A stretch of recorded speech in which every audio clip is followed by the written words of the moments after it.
క్రింది ప్రదేశాలలో ఫ్రెంచ్ వారు తమ తొలి ఫ్యాక్టరీని ఎక్కడ స్థాపించారు? ఆప్షన్స్ ఏంటి? సూరత్, పులికాట్, కొచ్చిన్ మరియు Kasimbazar. Correct answer option A Surat. ఇది చాలా ఇంపార్టెంట్ బిట్, గుర్తుపెట్టుకోండి. 1668లో ఫ్రాంకాయిస్ కారన్ అనే ఆయన ఆధ్వర్యంలో సూరత్లో ఫస్ట్ ఫ్యాక్టరీ పెట్టారు. సరిగ్గా ఒక సంవత్సరం తర్వాత అంటే 1669లో మచిలీపట్నంలో రెండోది పెట్టారన్నమాట. అయితే ఈ కంపెనీని అసలు మొదలుపెట్టింది జీన్ బ్యాప్టిస్ట్ కోల్బర్ట్ 1664లో. మరి పాండిచ్చేరి, అది వాళ్ళకి మెయిన్ సెంటర్ అయింది. 1674లో ఫ్రాంకాయిస్ మార్టిన్ దాన్ని వాళ్ళ ముఖ్యస్థావరంగా మార్చాడు. Okay, next question. ప్రశ్న 2. ఫ్రెంచ్ ఈస్ట్ ఇండియా కంపెనీ ఎవరి పరిపాలనలో ఏర్పడింది? ఆన్సరొచ్చి ఏ లూయిస్ 14. ఇది జస్ట్ ఒక బిజినెస్ కంపెనీ మాత్రమే కాదండోయ్.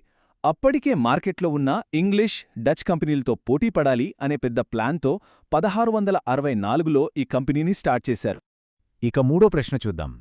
భారతదేశంలో ఫ్రెంచ్ కంపెనీ వ్యవస్థాపకుడిగా ఈ క్రింది వారిలో ఎవర్ని పరిగణిస్తారు?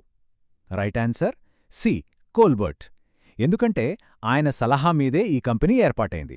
కాబట్టి ఫౌండర్ క్రెడిట్ మొత్తం కోల్బర్ట్కే వెళ్తుంది. ఈయన అప్పట్లో రాజు లూయిస్ 14కి ఫస్ట్ మినిస్టర్గా ఉండేవారు. సరే, నాలుగో ప్రశ్న. స్వాతంత్ర్యానికి పూర్వ భారతదేశానికి వ్యాపారులుగా వచ్చిన యూరోపియన్లలో చివరివారు ఎవరు? దీనికి ఆన్సర్ సి ఫ్రెంచ్ వాళ్ళు. ఇది మనకు తెలిసిన విషయమే కదా. మనం ఇందాకే చెప్పుకున్నాం, వాళ్ల ఫస్ట్ ఫ్యాక్టరీలు 1668, 1669లో పెట్టారని.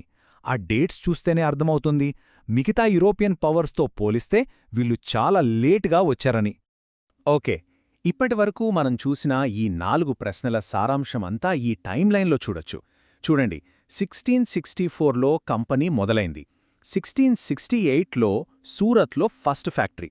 1669లో మచిలీపట్నంలో సెకండ్ ఫ్యాక్టరీ. ఫైనల్గా 1674లో పాండిచ్చేరి వాళ్లకు ఒక ముఖ్యమైన ట్రేడింగ్ సెంటర్ అయ్యింది. ఇది వాళ్ల ఎర్లీ స్టేజ్ అనమాట.